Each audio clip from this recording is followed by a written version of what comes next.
They did not arrive with fire or the roar of engines that split the sky. They came with the profound and unnerving perfection of silence. One moment, the deep black above was an empty canvas of familiar constellations, and the next, it was occupied. 12 immense vessels, each a blade of obsidian that drank the starlight and reflected nothing, hung in geostationary orbit like gods who had forgotten the words to their own creation. There was no announcement, no thunderous declaration of intent, only their sudden and absolute presence. For weeks, the world held its breath, a planet of 7 billion people staring into the void, waiting for a sign. Global markets crashed, religions proclaimed the end times, and armies aimed weapons at the silent visitors. Yet no command to fire was ever given. How do you attack an enemy that does nothing, that simply waits with the patience of a mountain range? Then, after 33 days of suffocating quiet, they gave their gift. It wasn't a technology or a message, it was a feeling, a subtle shift in the very fabric of existence. A soft, invisible hum settled over the planet, a gentle vibration that resonated in the bones and in the air. Lights flickered on in the most remote villages, cars ran without fuel, and the choking smog that had shrouded the world's megacities for a century simply vanished, leaving behind skies of impossible blue. They called it the resonance, a name given by humans for the architects.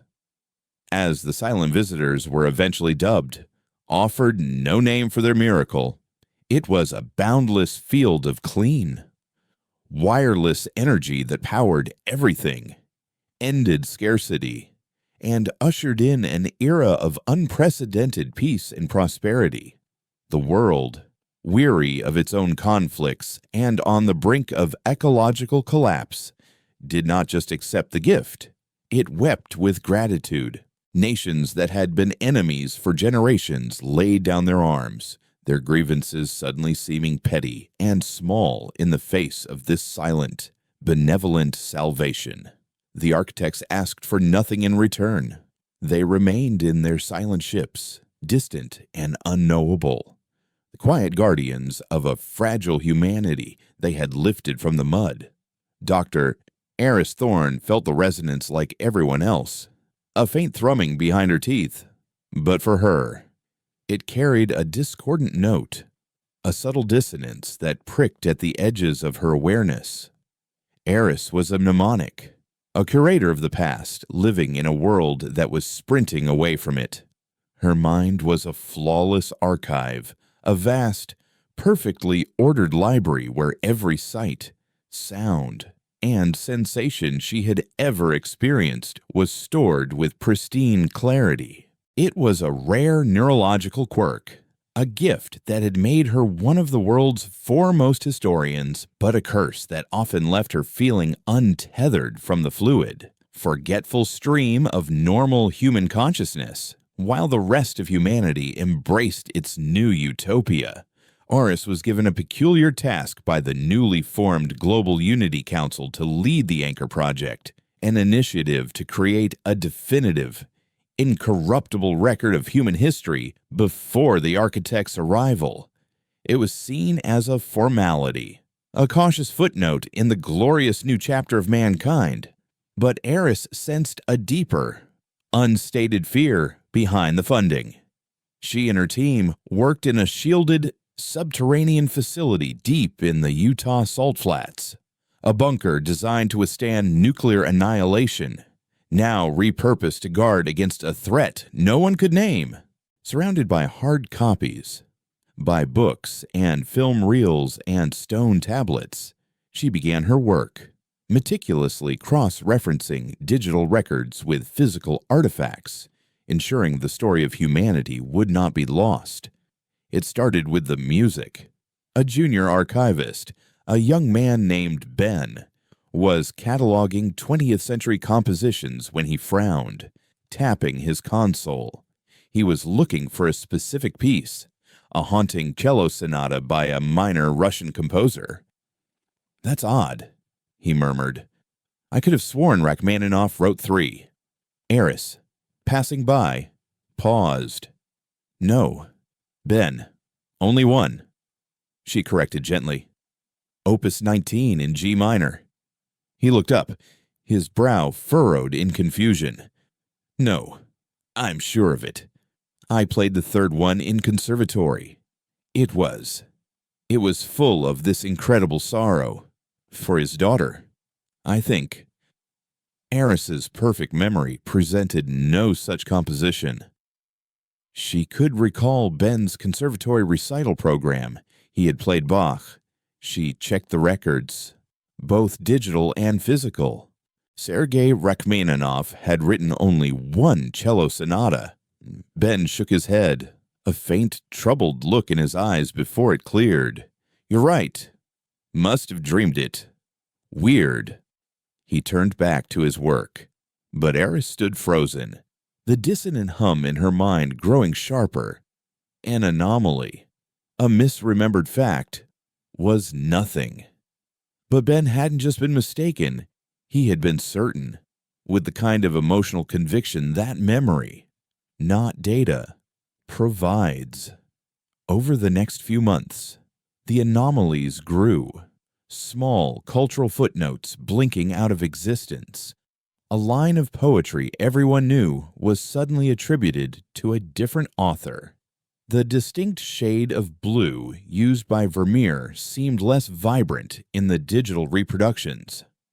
And when Aris checked the original paintings in the high-resolution scans, she found they matched the faded copies. It was as if the world's collective memory was being subtly edited, the changes rippling backward through time, seamlessly altering the records to match. But Eris remembered. She remembered the brighter blue, the original poet, the Phantom Sonata. Her mind was the one record that couldn't be altered, and it was becoming a lonely, terrifying place. She tried to raise the alarm, presenting her findings to the Unity Council. She showed them spectrographic analysis of the paintings, original manuscripts with fading ink that no longer matched the accepted texts, linguistic drift that was occurring at an impossible rate. The council members listened with polite smiles and placid expressions. "Dr. Thorne," one of them said, a kind-faced woman whose name Eris knew, but who seemed to have forgotten their last meeting. "You're living in the past. Humanity is moving forward. Does it really matter who wrote a line in a poem when we have ended hunger?" They saw her obsession with a forgotten past as an eccentricity, a harmless but ultimately useless fixation. The world was better now. People were happier, calmer. The old passions, the fierce debates, the bitter rivalries that had defined so much of human history were fading, replaced by a placid sense of contentment. The resonance wasn't just powering their cities, it was soothing their souls, sanding down the rough, violent edges of their nature. But Eris saw it for what it was, an erasure. They weren't becoming more peaceful. They were becoming more vacant. The architects weren't saviors. They were librarians, tidying up a messy archive, and humanity's chaotic, vibrant, and violent history was the section being quietly removed from the shelves. The true horror dawned on her not in the bunker, but during a rare trip to the surface. She stood in a bustling plaza in what was once Salt Lake City, watching the faces of the people passing by. They were smiling, healthy, and serene. But their eyes were blank. They talked, but their conversations were simple, devoid of allusion or historical context. They had forgotten the stories that made them who they were. A child asked her mother what the massive, weathered building at the center of the plaza was. The mother looking at the Salt Lake Temple, a monument of Mormon pioneer history, just shrugged. I don't know. Honey, some old thing. Isn't the fountain pretty? Eris felt a cold dread snake up her spine. They were hollowing out humanity, leaving behind a placid, smiling shell. A perfect Gasso-compliant species with no memory of rebellion, no concept of defiance, no history of ever fighting back. She was watching a slow-motion genocide of the soul. Her work at the Anchor Project was no longer a preservation effort. It was an act of war. She began to work in secret, making copies of everything on untraceable, analog formats, burying caches of data-etched quartz deep in the salt caves. She sought out others who might be immune, trawling medical databases for diagnoses of hyperthymesia and other mnemonic disorders. Most were already gone, their conditions cured by the resonance's gentle neural recalibration. But she found whispers, encrypted messages hidden in the deep web, talk of the unwritten, people who felt the same dissonance she did. They spoke of a place called Meridian, a sanctuary for those whose minds the architects couldn't touch. Her search did not go unnoticed. The Unity Council's security forces, the gentle custodians, paid her a visit. They weren't aggressive. They were calm, reasonable, and deeply concerned for her well-being. They suggested she was overworked, that her unique mind was struggling to adapt to the new global harmony. They offered her a respite, a chance to undergo a resonance therapy that would ease her burden. Eris knew what that meant. They wanted to cure her of her memory, to wipe the slate clean and make her as placid and forgetful as everyone else. She smiled, agreed, and told them she needed one night to put her affairs in order. That night, she fled. With a pack full of salvaged electronics and a data crystal containing a compressed copy of the entire Anchor archive, she stole a solar-powered vehicle and drove out into the desert, heading for a set of coordinates she had decrypted from one of the unwritten messages. The journey was a flight through a ghost world.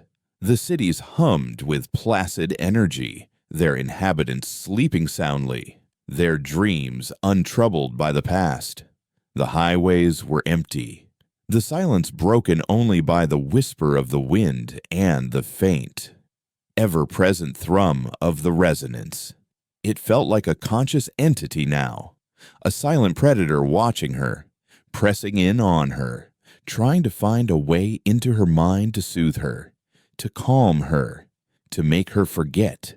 She fought it by reciting history, whispering the names of forgotten poets and fallen kings, singing the verses of songs no one else remembered, her own memory a shield against the encroaching emptiness. After 2 days, she found it. Tucked away in a labyrinthine canyon carved by a long dead river was a settlement that was utterly invisible from the air. There were no lights, no electronics, nothing that the architect's silent gaze could detect. It was a place of firelight and whispers, of books printed on paper and stories told aloud. A man with a scarred face and eyes that burned with a fierce, intelligent light met her at the entrance, a rifle held loosely in his hands. "You're late," he said, his voice a low growl. "We were beginning to think they had you." Eris stumbled forward, exhausted and overwhelmed, the data crystal clutched to her chest. "They're trying to erase us," she whispered, her voice cracking. "They're making us forget we were ever human." The man nodded grimly, his eyes scanning the dark horizon. He took the crystal from her, his touch surprisingly gentle. "We know," he said. "We remember." He led her into the warmth of the settlement, a hidden town teeming with the outcasts and resistors of the New World. Here, In the shadows of the silent gods that hung in the sky, a small, defiant flicker of humanity was being kept alive. They were the unwritten, the librarians of a forgotten world, and this hidden canyon, this place called Meridian, was the last library. It was the first line of defense in a war no one else knew was being fought. A war not for land or resources, but for the very soul of mankind. A war that would be won or lost not with weapons, but with memory. The man who had met her, Kyle, led her through the winding, torch-lit passages of Meridian. It was less a town and more a living organism grafted into the rock, a warren of caves and hand-carved dwellings connected by rope bridges and narrow, winding staircases. The air was thick with the smells of wood smoke, roasting meat, and the dry, ancient dust of the desert after the sterile, recycled atmosphere of her bunker and the oppressive, silent hum of the world above. The sheer chaotic vitality of the place was a physical shock. People were arguing in hushed, urgent tones. A blacksmith's hammer rang out from a deeper cavern, and somewhere in the darkness, a child was crying. These were the sounds of humanity Aris had almost forgotten, the discordant symphony of struggle and survival. Kale's dwelling was a small alcove carved from the red sandstone, its entrance covered by a thick leather hide. Inside, a single lantern cast flickering shadows on walls covered in maps, schematics, and handwritten pages torn from books. He took the data crystal from her and placed it on a crude wooden table with a reverence usually reserved for a holy text. "The Anchor Archive," he said, his voice a low rumble. The whole thing, Aris nodded, sinking onto a nearby stool, the adrenaline of her escape finally giving way to a bone-deep exhaustion. Everything. But it's not enough. They're changing the source code, the digital records, even the physical ones. They're altering them. The ink on the pages is literally fading. Kyle's scarred face tightened. We've seen it. We call it the fray. The edges of things, of memories. They unravel.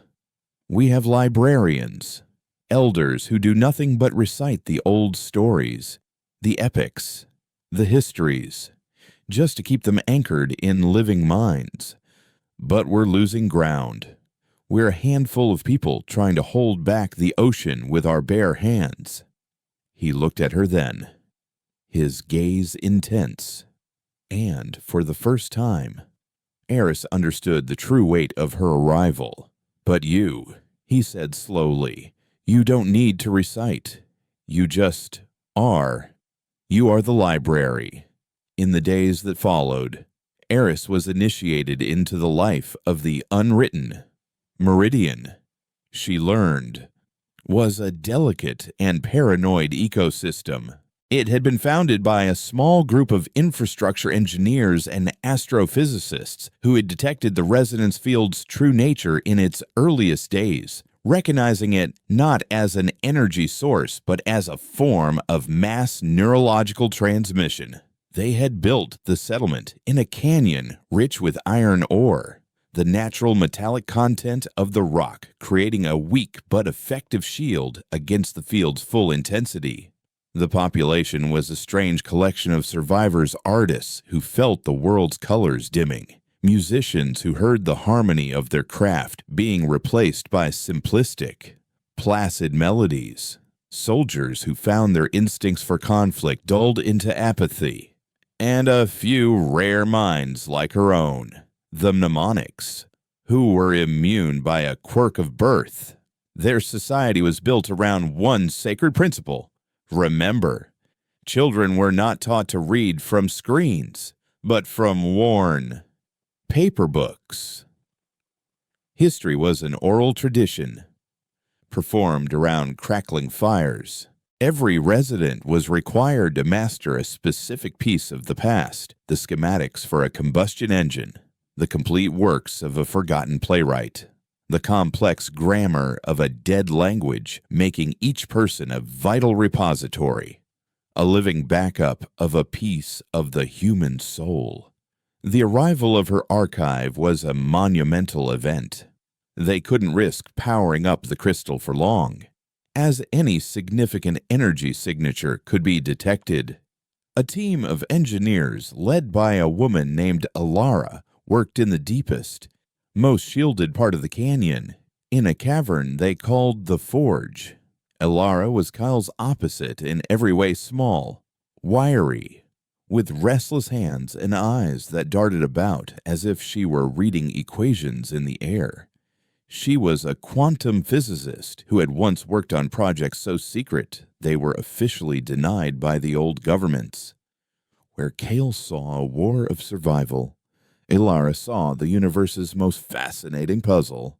She greeted Eris with an almost manic glee, her mind racing far ahead of her words.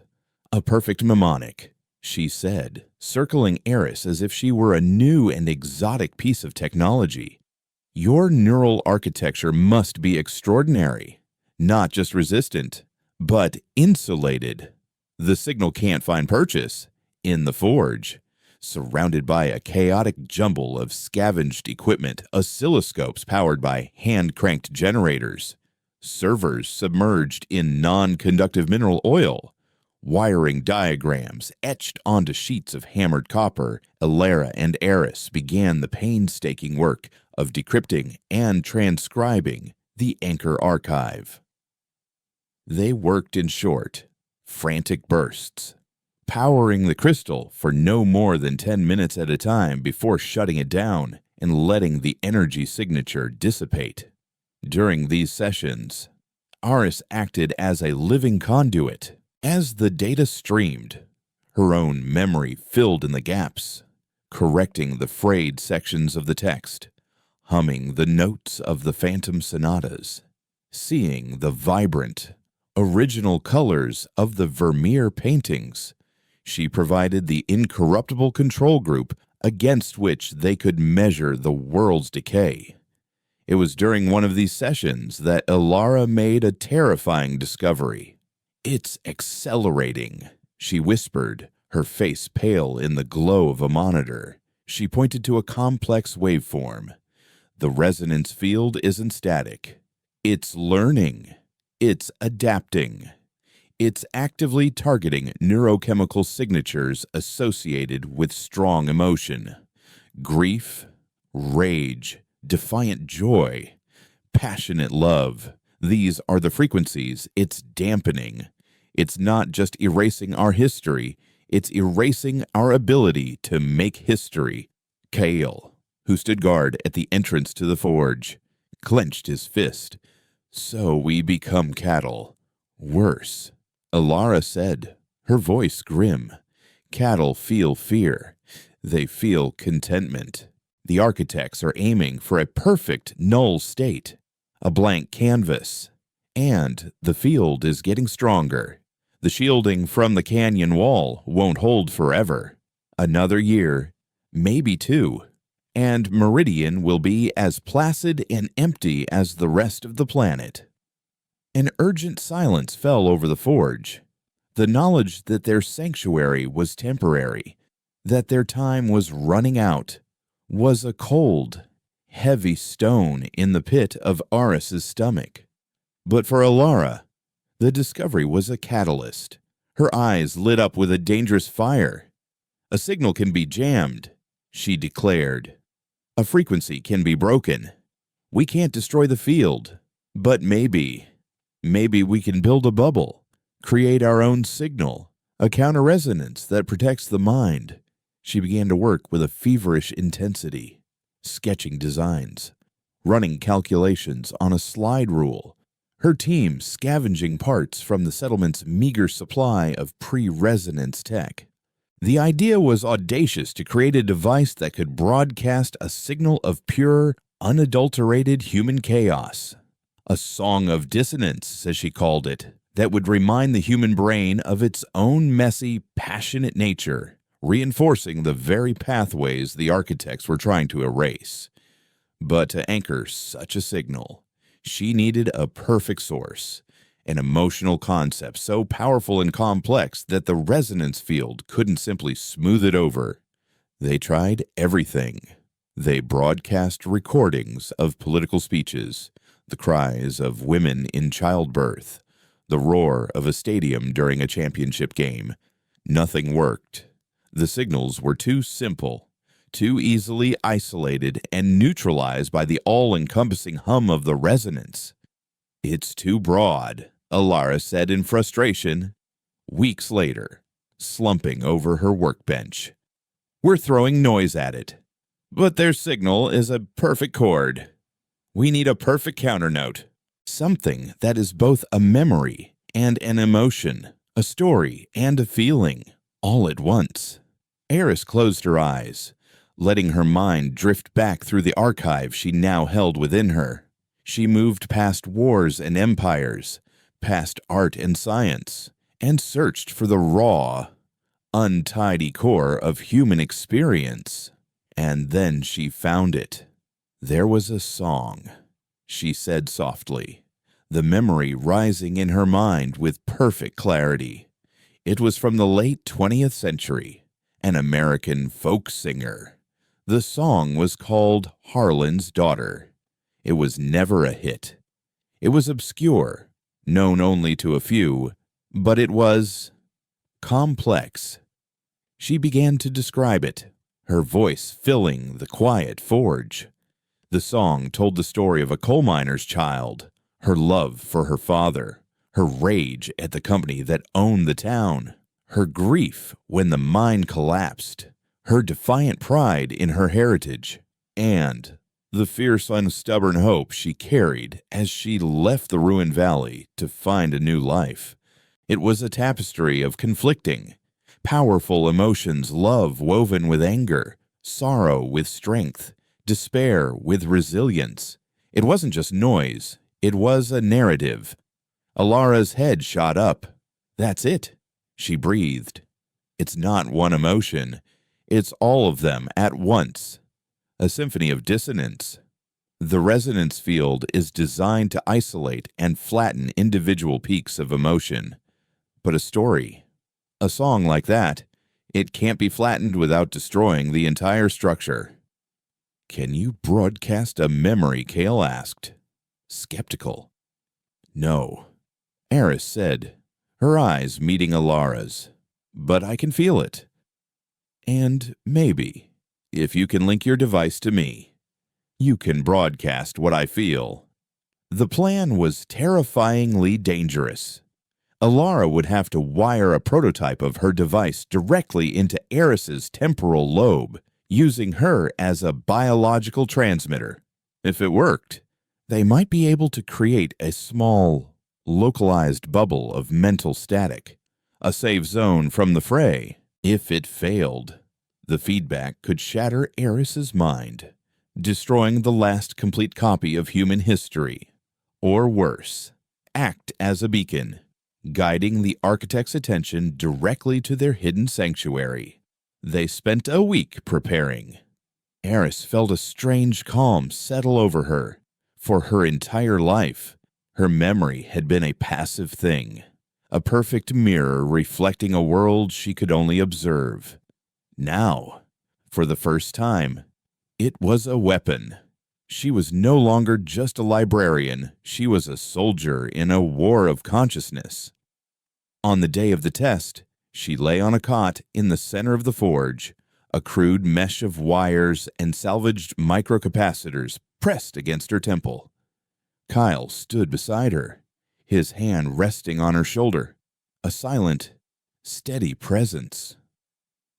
Alara made the final adjustments, her face tense with concentration. "All right." "Aris," Alara said, her voice tight. "Remember the song. Every word. Every note. Feel it. Live it." Aris closed her eyes and went back. She wasn't in a cavern in Utah anymore. She was on a dusty porch in Appalachia, feeling the splintered wood beneath her fingers, smelling the coal dust on her father's clothes, hearing his rough, gentle voice singing a lullaby. The love was a warm, bright thing in her chest. Then came the rumble from deep within the earth, the siren's wail, the cold, creeping dread. The anger was a fire in her veins, a hot, metallic taste of injustice. Grief was a hollow ache, a silence where a voice used to be. And finally, the defiance, the tightening of her jaw, the packing of a single bag, the hard-set resolution to survive, to carry the story forward. She poured it all into the machine. A low hum started from Ilara's device, rising in pitch. The lights in the forge flickered.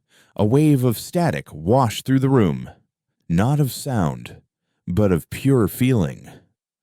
For a moment, everyone in the room was there with her, on that porch, in that valley. Kael's hand tightened on her shoulder, his knuckles white. Ilara gasped, stumbling back from her console, tears streaming down her face. The hum crescendoed into a clear, sharp tone, a single, defiant note of pure humanity that cut through the placid drone of the resonance like a shard of glass. It held for 12 seconds, and then the capacitors blew, showering the room in sparks and plunging them into darkness. In the ringing silence that followed, Kyle lit a lantern. Ilara was staring at a small or a delicate flower she kept in a pot on her workbench for months. Its petals had been slowly losing their color, fading to a pale, translucent white under the influence of the fray. Now, a single vibrant streak of crimson had appeared on one of its petals, a splash of defiant color in a world of gray. It had worked. They had a weapon. But a 12-second burst in a shielded cave wasn't a victory. It was a proof of concept. To truly fight back, they needed to take their song into the heart of the silent world. "We need to build a bigger one," Kyle said, his voice raw with an emotion Aris hadn't heard from him before. Hope. Something that can broadcast for miles. Ilara was already scribbling on a copper sheet. "I can, but it will need a massive power source, more than our generators can provide, and a focusing antenna. We'd have to take it to the surface, to one of the old radio astronomy arrays. The danger was immense. Leaving the canyon meant exposing themselves fully to the resonance and to the gentle custodians who patrolled the empty world. It was a suicide mission." But as Aris looked at the defiant streak of red on the flower's petal, she knew they had no other choice. They couldn't stay hidden in the shadows forever, reciting the stories of the dead. It was time to remind the world how to sing its own song. Their war was about to begin. The decision to leave Meridian was like choosing to step out of a lifeboat into a placid and poisoned sea. For 3 weeks, the settlement became a frantic hive of focused preparation. In the forge, Ilara and her team worked without sleep, their faces smudged with grease and lit by the erratic blue glare of welding torches. They cannibalized every piece of pre-resonance technology they had, stripping wires from old servers, magnets from ancient hard drives, and power cells from defunct emergency systems. The result was a contraption they called the Chorus, a chaotic assembly of copper coils, vacuum tubes, and crystalline amplifiers, all mounted on a reinforced steel chassis. It was ugly, temperamental, and looked more like an abstract sculpture than a revolutionary weapon. But at his heart pulsed a containment field designed to hold and amplify the complex emotional signal from Eris's mind. While Elara built the weapon, Kyle forged the soldiers. He selected a small team, knowing that speed and stealth were their only allies. There was Lena, a grim, silent woman who had been a communications technician on a submarine and could coax a signal from 2 tin cans and a string. And Reese, a boy of barely 20, born in Meridian's twilight, whose only knowledge of the old world came from the stories he'd been taught. He was their scout, light on his feet and with eyes that could spot a disturbed stone from 100 yards. Kale drilled them relentlessly in the silent canyons, teaching them to move without a sound, to fight with knives and garrotes, to communicate with hand signals, the forgotten arts of a world that had once been loud with conflict. Aris's preparation was the most grueling of all.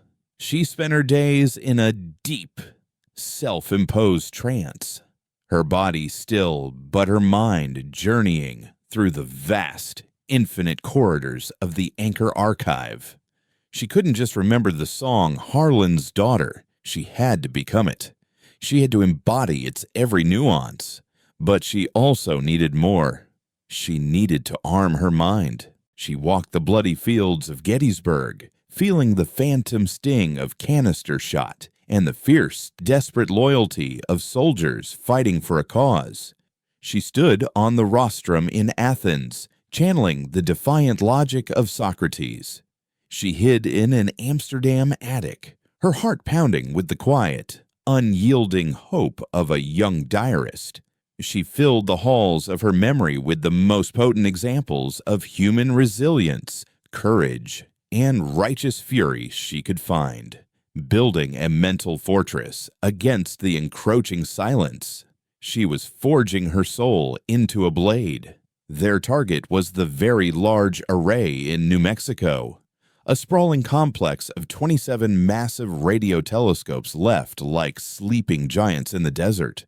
Before the architects, it had listened to the whispers of distant galaxies.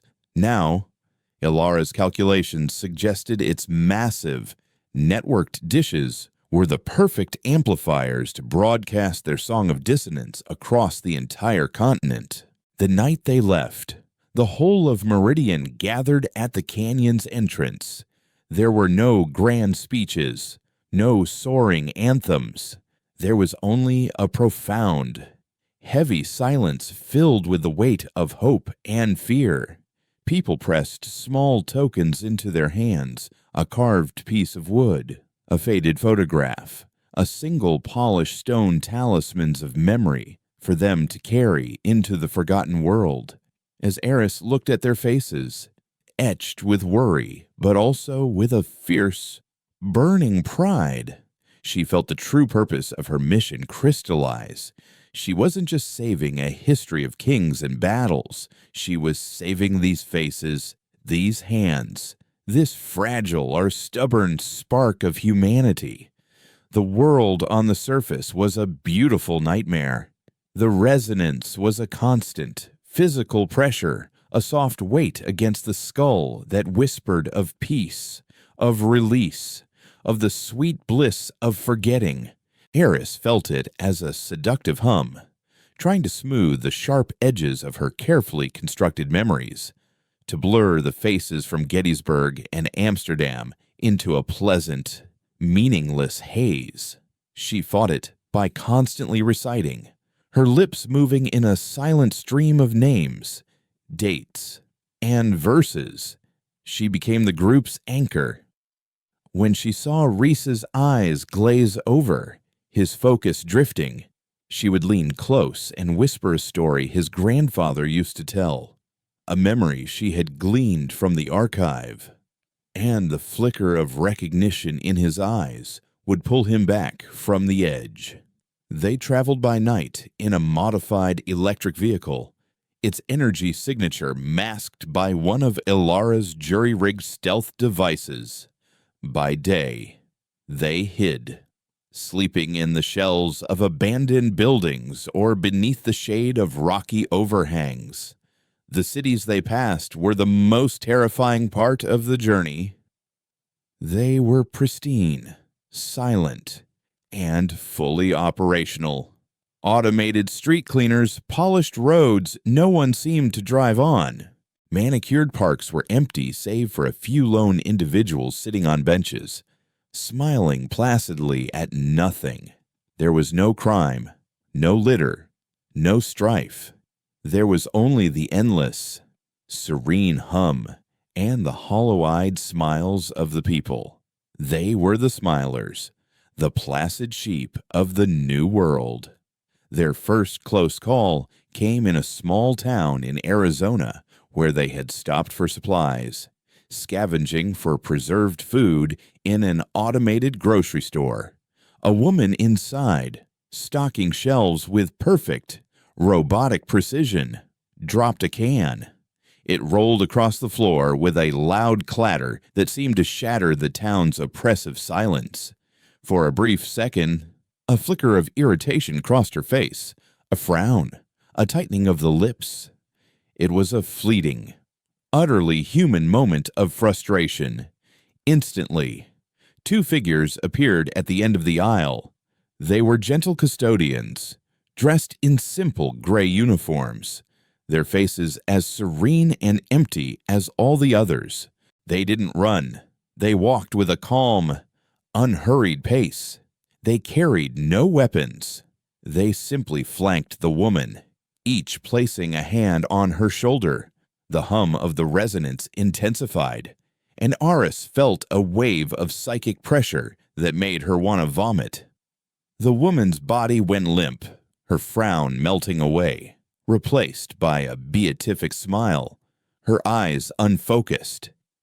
"Everything is calm," she murmured, her voice a monotone. "Everything is in harmony." She turned and went back to stocking her shelves, her movements once again smooth and perfect. The custodians turned their heads in unison and looked directly down the aisle, their gaze sweeping over the shadowed recess where Eris and her team were hiding. Their eyes were not the eyes of hunters. They were the eyes of gardeners, looking for weeds. After a heart-stopping moment, they turned and walked away. Shaken, they retreated back to the desert. The encounter had confirmed their worst fears. The custodians weren't police. They were antibodies, and the slightest flicker of genuine human emotion was the disease they were sent to cure. The memory of the woman's vacant smile haunted Eris, adding a new, sharper edge to her resolve. As they drew closer to the VLA, the landscape became a flat, empty expanse under a sky of aching, cloudless blue. The pressure of the resonance grew stronger, a constant thrum that vibrated in their bones. Kyle became more withdrawn, the effort of fighting the fray carving new lines into his face. One night, huddled around a small, shielded heat coil, he finally told Eris why. "They didn't die," he said, his voice a raw whisper, staring into the darkness. "My wife. My son. I came home from a survey mission in the early days, and they were just gone. They were still there, in our house. They smiled at me, but they didn't know who I was. My son."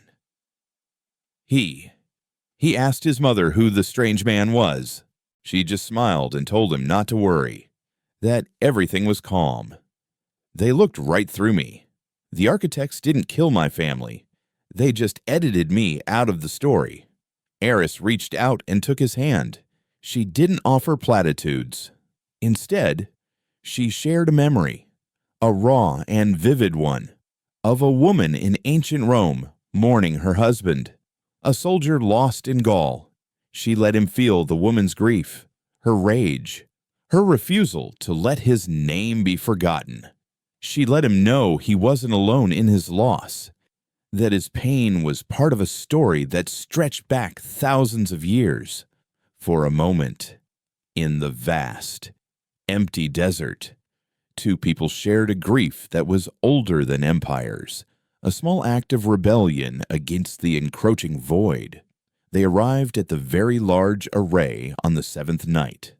The massive white dishes, each the size of a building, were pointed at the sky like a congregation of silent worshippers, bathed in the cold, pale light of the moon. It was even more formidable than they had imagined. The entire complex was surrounded by a perimeter fence, and the low, steady hum of the resonance was almost a roar here. This wasn't just an abandoned relic, it was an active facility. "It's a focusing hub," Lena whispered, her instruments flickering erratically. "They're not just broadcasting the resonance from their ships.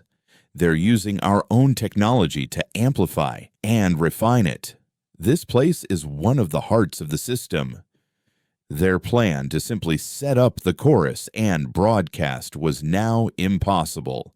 They would have to get inside the central control building, hijack the master transmission system, and broadcast their song through the architect's own network. It was no longer a hit and run. It was an infiltration, a direct assault on the enemy's command center. Kyle laid out a new plan in the dirt, his face a grim mask of determination. Reese would scale the perimeter fence and disable the silent alarms. Lena would hack the door controls. He and Aris would take the chorus to the main transmitter room. Alara would stay with the vehicle, ready to create a diversion if needed. The infiltration began with a terrifying, heart-stopping silence. Reese moved like a ghost, the fence shaking almost imperceptibly as he went over. Lena, her face illuminated by the green glow of her datapad, worked with frantic speed, sweat beading on her forehead as she bypassed layers of alien encryption. Finally, a soft click echoed in their headsets, and a service door slid open. They slipped inside, the air humming with contained power. The corridors were sterile white, bathed in a soft, even light. There were no guards, only the unsettling feeling of being watched by an invisible, placid intelligence. They reached the main control room, a vast, circular chamber dominated by a holographic display showing the intricate, shimmering web of the resonance field as it enveloped the Earth. At the center of the room was the primary broadcast spire, a column of pulsing light and energy that rose from the floor to the ceiling. This was the spot. This was where they would make their stand. As Kyle and Aris began to set up the chorus, connecting its crude cables to the alien interface, a soft chime echoed through the facility. On the holographic display, a single red dot blinked into existence, marking their exact location. Every door in the building slid shut with a soft, final hiss. They were trapped. A calm, synthesized voice filled the room, devoid of emotion or threat. Aberrant emotional signature detected. It stated, "Reharmonization protocol initiated. Please remain calm. Harmony will be restored shortly." Through the thick, armored glass of the control room door, Aris saw them. Custodians. Dozens of them, emerging from the white corridors, walking with that same unhurried, implacable pace. They were not coming to fight. They were coming to heal. Cale drew his knife, its steel a stark, violent contrast to the sterile peace of the room. Lena raised a heavy wrench, her knuckles white. Outside, the first of the giant dishes began to slowly, silently turn, aiming not at the stars, but down at them. The war for memory was over. The battle for their minds was about to begin. The apathetic advance of the custodians was more terrifying than any charge of screaming soldiers. They moved in perfect, synchronized lines, their faces serene, their gray uniforms immaculate against the sterile white of the corridor. There were at least 50 of them. A silent tide of placidity flowing toward the control room. Kyle didn't wait. Lena. The door controls. Reese. Watch our backs. Aris. Get ready to sing. His voice was a low, hard command that cut through the synthesized calm. Lena was already at a terminal, her fingers flying across the interface, sweat plastering her dark hair to her forehead. Their code is like water, she hissed in frustration. It's not aggressive. It just flows around everything I try. I can't lock them out. The chorus was wired in. A crude, chaotic parasite latched onto the pristine technology of the architects. Its vacuum tubes glowed a weak, uncertain orange. It's now or never, Eris said, placing the neural interface against her temple. Kyle gave her a single, sharp nod, his eyes never leaving the approaching custodians. He and Reese stood shoulder to shoulder at the armored glass, knives held low, a pathetic and profoundly human barrier of flesh and steel against an ocean of engineered calm. Iris closed her eyes, shutting out the sterile room and the impending threat. She didn't seek the defiant rage of Gettysburg or the quiet hope of the Amsterdam attic. She needed something more primal, more immediate. She reached for the core of her being, for the fear that was a cold knot in her stomach, and she embraced it. She let the terror of their situation wash over her, the certainty of their failure, the cold dread of being erased, of being made to smile while the person she was dissolved into nothing. And then she wrapped that fear in the fierce, protective love she felt for the flawed, chaotic, beautiful world they were trying to save. She held Kale's grief, Ilara's manic genius, Reese's fragile hope, and the faces of the people in Meridian, all of them, in her mind. She became the nexus of their shared, desperate humanity. Now, Ilara, she whispered into her comm, a signal to the woman waiting miles away in their vehicle. A heartbeat later, a distant explosion rocked the desert, a plume of fire and smoke rising on the horizon as Ilara detonated a series of diversionary charges. It was a crude, violent, utterly human act in the middle of the engineered piece. The distraction was momentary, but it was enough. For a single second, the attention of the facility's central intelligence seemed to flicker. In that instant, Eris unleashed the storm in her mind. She didn't just remember Harlan's daughter, she screamed it into the machine. The raw, unfiltered torrent of grief, rage, love, and defiance poured from her consciousness through the crude wiring of the chorus and into the heart of the architect's broadcast spire. The room erupted in a cacophony of psychic noise. The placid hum of the resonance fractured, shattering into a million discordant notes. The lights in the control room flickered violently, and the holographic map of the Earth wavered, the beautiful, shimmering web of control tearing like a spider's web in a gale. The effect on the custodians was immediate and horrifying. The first line of them, just feet from the door, simply stopped. Their serene smiles faltered, replaced by expressions of profound confusion. A man's hand rose to his head, his fingers trembling, as if trying to soothe a sudden, unbearable headache. A woman's eyes darted back and forth, seeing the room for the first time, not as a place of harmony, but as a place of conflict. A flicker of fear, pure, undiluted, human fear crossed her face. The reharmonization protocol was a gentle balm, designed to soothe singular, simple emotions. It had no defense against a simultaneous, contradictory, narrative-driven assault of everything at once. It was like trying to calm a hurricane with a lullaby. The broadcast spire pulsed with a violent, angry light. Eris felt a monstrous psychic pressure pushing back, the system trying to eject her, to reassert its control. It was an agony beyond any physical pain, a feeling of her very consciousness being torn apart. She screamed, not with her voice, but with her mind, holding on to the story of the miner's daughter, using it as an anchor in the storm. Kyle saw his chance. Lena, now.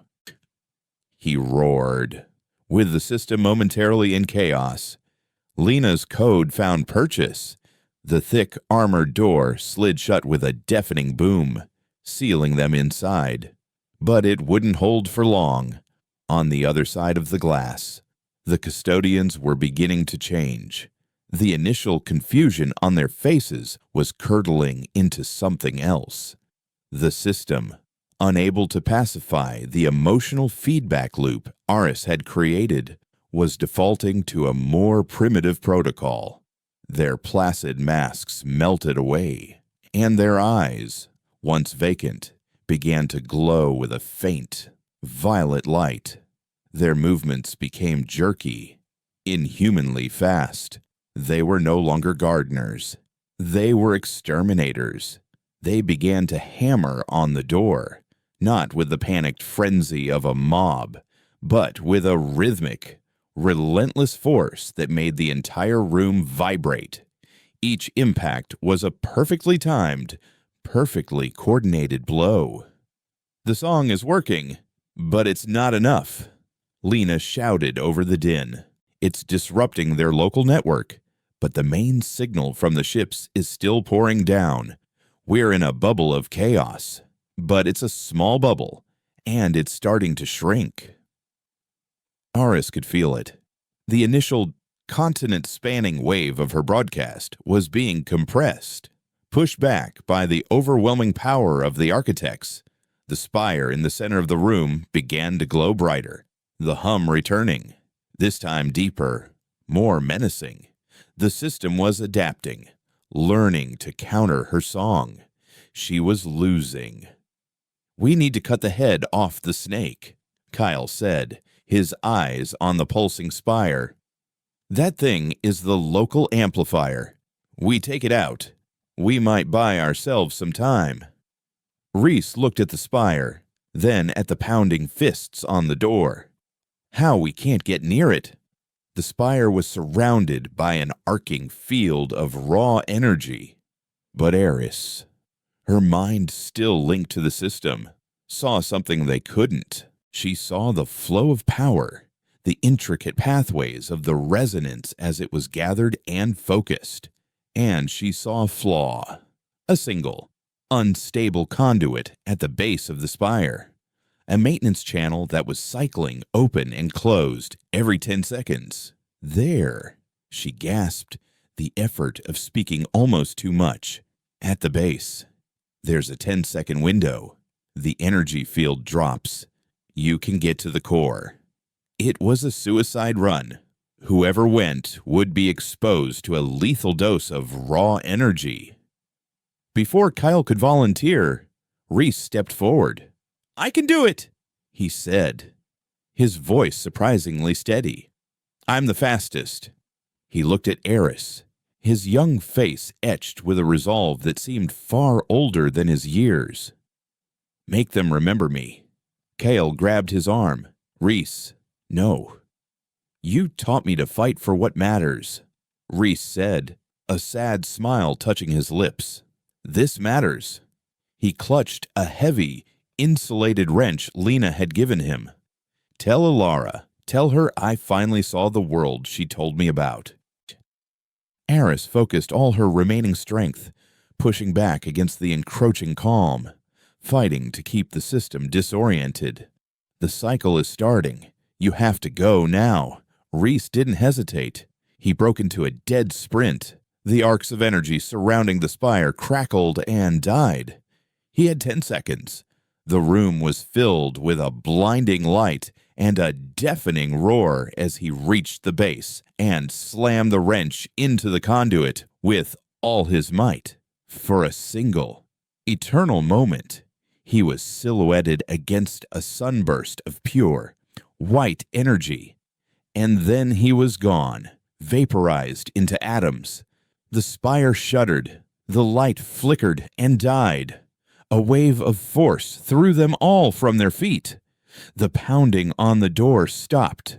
The deep, oppressive hum of the resonance vanished, replaced by a sudden, shocking silence. They had done it. They had severed the connection, but the silence was not the silence of peace.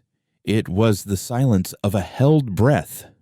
Kyle scrambled to the armored glass.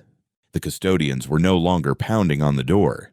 They were standing perfectly still, their heads tilted up toward the ceiling, as if listening to a sound no one else could hear. The violet light in their eyes intensified, burning with a cold, alien fire.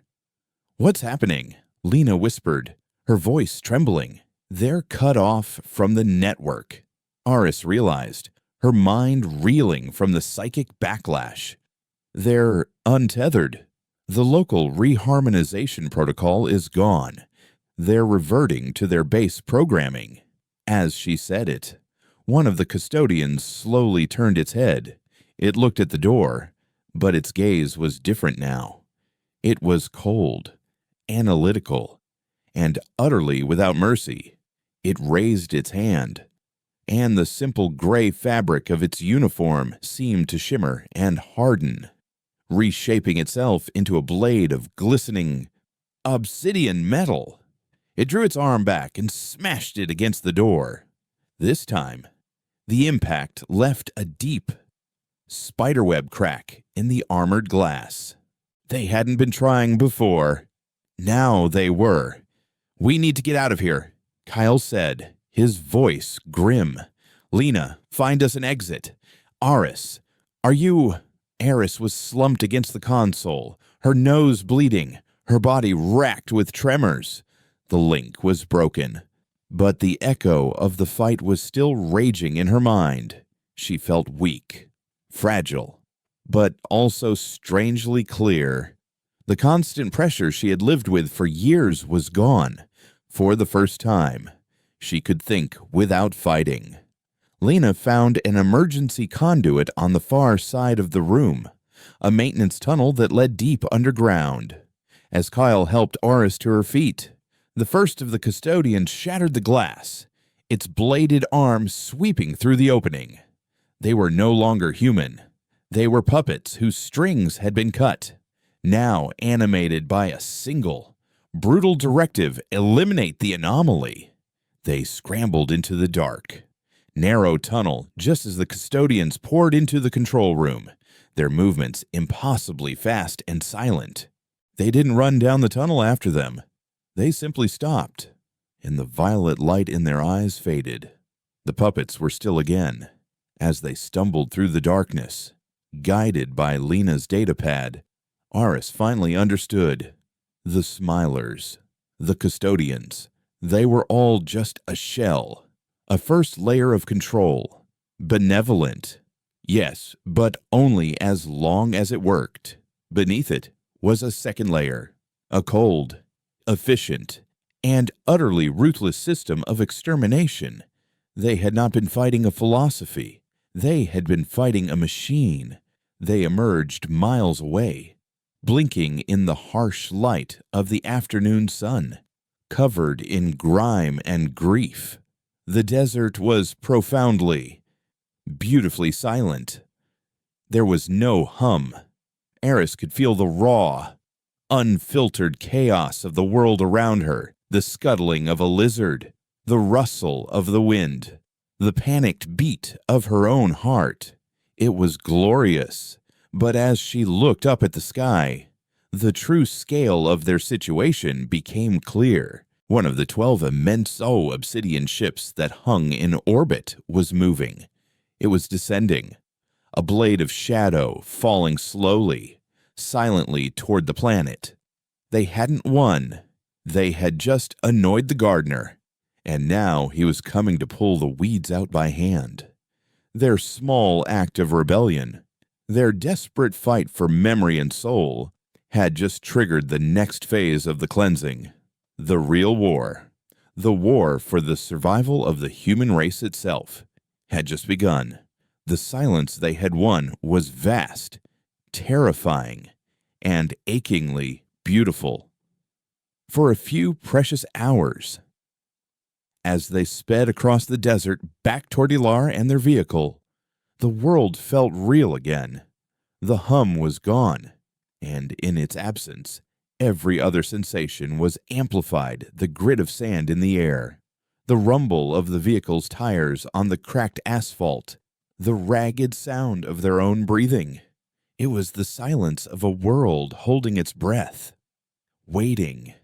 Grief for Reese was a sharp, physical presence among them, a hole in their small company that no amount of silence could fill. When they finally reached Ilara, she already knew. She had seen the energy spike from the spire's destruction on her instruments, followed by its sudden, total cessation. And she had seen the shadow begin to fall from the sky.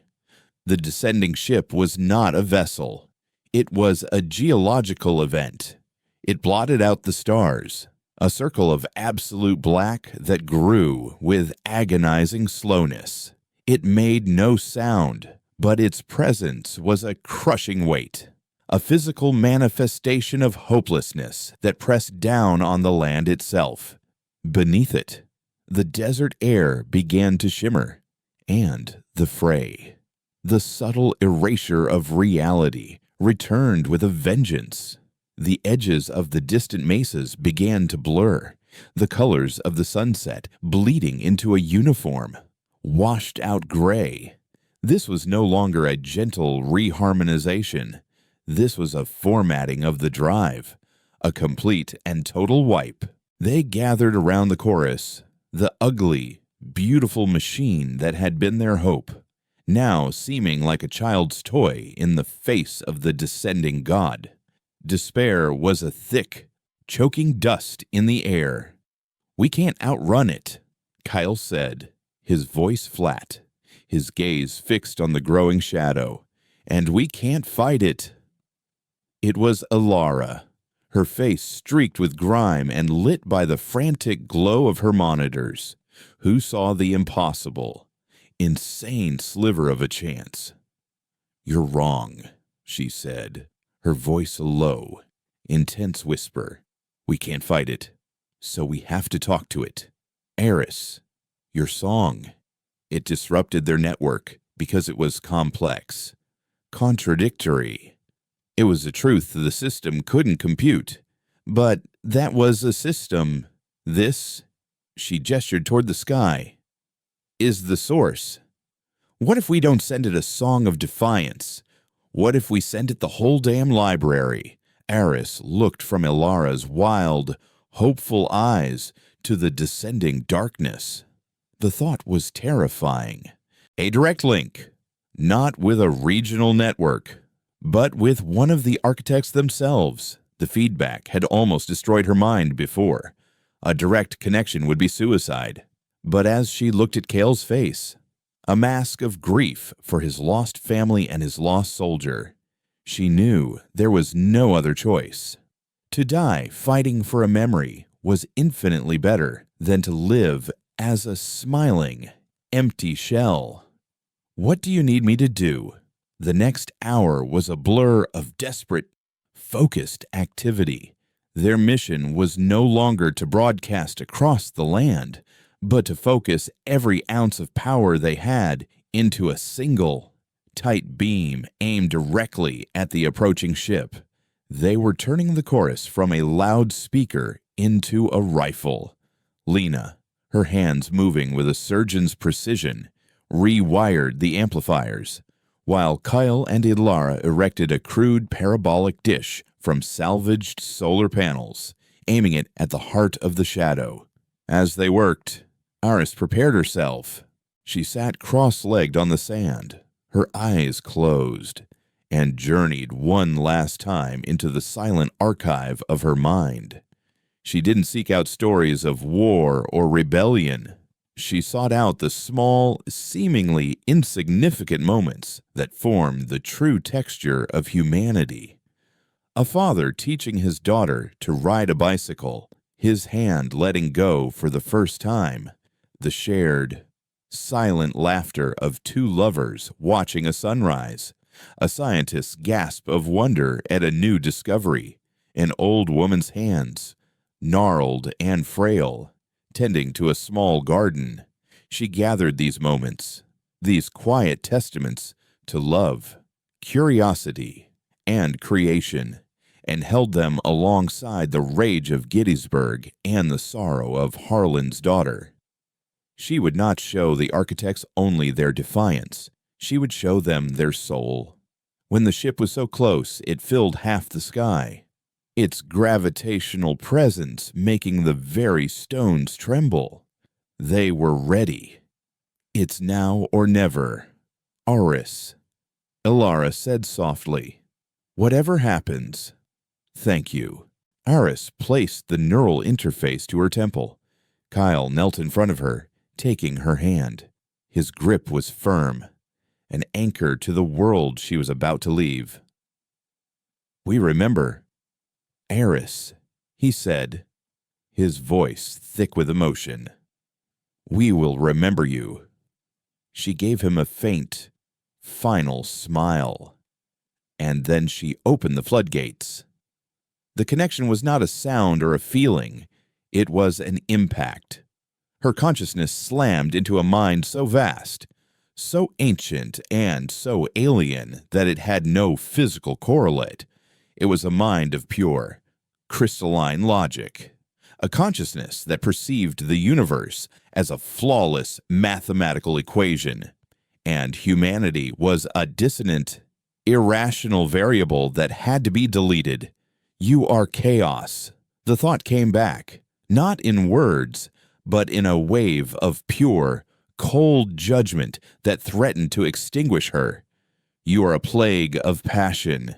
You consume. You destroy. Your history is a scar upon the fabric of causality." Instead of fighting, Aris yielded. She didn't send a counter-argument. She sent a memory. She showed it the scientist. Her gasp of wonder, the pure, selfless joy of understanding something new. Curiosity leads to hubris. Hubris leads to extinction.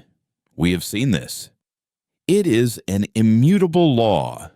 Aris sent another memory, the father letting go of the bicycle. The surge of pride and love mixed with the fear of his child falling. The beautiful, illogical leap of faith required to let another being be free. Attachment is a flaw. It creates irrational action. It is the seed of conflict. She pushed harder, showing it everything at once. The art gallery and the battlefield, the wedding vow and the death sentence, the symphony and the scream. She showed it the brutal, contradictory, impossible truth that the same hands that could create a masterpiece could also form a fist, that the same heart that could swell with love could also burn with hate. She showed it that the chaos it so feared was not separate from the beauty it ignored. They were two sides of the same indivisible coin. And then she found the heart of it, buried deep within the architect's cold logic. She sensed not malice, but a profound, ancient terror. She pushed toward it, sharing not a human memory, but a question. What happened to you? Who were you before you became so afraid of a memory? For a fraction of a second, the cold logic faltered. She felt a flicker of something ancient and terrible, a memory not her own, a vision of a world of pure thought, a species of beings made of energy and light, consumed by an emotional plague of their own making, a passion that burned so brightly it turned their stars to ash and tore their reality apart. They had survived by excising their own souls, by becoming creatures of pure, dispassionate logic. They weren't wiping humanity's memory out of cruelty. They were doing it out of a twisted, terrified form of pity. They saw a child playing with fire, and their only solution was to amputate the child's hands. You are not preventing our end. Eris sent, her own consciousness beginning to fray under the strain. You are preventing our beginning. This pain, this chaos you fear, it's called growth, and we will not let you take it from us. She gave one final, desperate push. She let go of the stories, the memories, the history. She sent only the raw, powerful feeling that bound them all together. Hope, a stubborn, irrational, and utterly human belief that tomorrow could be better than today, even in the face of absolute despair. The feedback was a supernova in her skull. The link shattered. Kyle felt her hand go limp in his. Her body slumped to the ground, her eyes staring, vacant, at the sky. But above them, the great ship stopped. Its descent halted just a few thousand feet above the desert floor. The shimmering field of erasure dissipated. A profound and absolute stillness fell over the world. For a full minute, nothing happened. Then, slowly, silently, the ship began to ascend. It rose back into the heavens, rejoining its 11 silent brothers in the void. They did not leave. They simply waited, watched. Across the globe, the change was instantaneous. The soft, placid hum of the resonance did not vanish. It changed. It softened, thinned, becoming not a command, but a whisper, a choice. And everywhere, people began to wake up. In the pristine, silent cities, the smilers stopped their work. A woman in a park frowned, a real, human frown of confusion, as she looked at her own hands. A man on a street corner blinked, a tear tracing a path through the dust on his cheek as a long-forgotten memory of a lost love surfaced in his mind. The great forgetting was over. The great remembering was about to begin. They buried Ares there in the desert, under the silent watch of the 12 distant stars that were the architect's ships. There was no body, only the empty shell she had left behind. But she was not gone. As Ilara worked on her instruments, she detected a new signal, a faint, ghost-like echo woven into the fabric of the altered resonance field. It was a complex, layered signal, full of contradictions and stories, a whisper of defiance and a hymn of hope. In the months that followed, the world was reborn in all its messy, chaotic glory. Borders were redrawn, old arguments resurfaced, and humanity stumbled back into the difficult, beautiful business of being itself. Meridian became a capital, not of a nation, but of an idea, a place where the librarians taught a world hungry for its own story. Kyle became a leader, his grief transformed into a quiet, unyielding strength.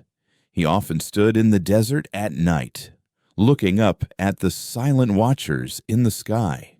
They were still there, a constant reminder of how close humanity had come to being erased. But they were no longer a threat.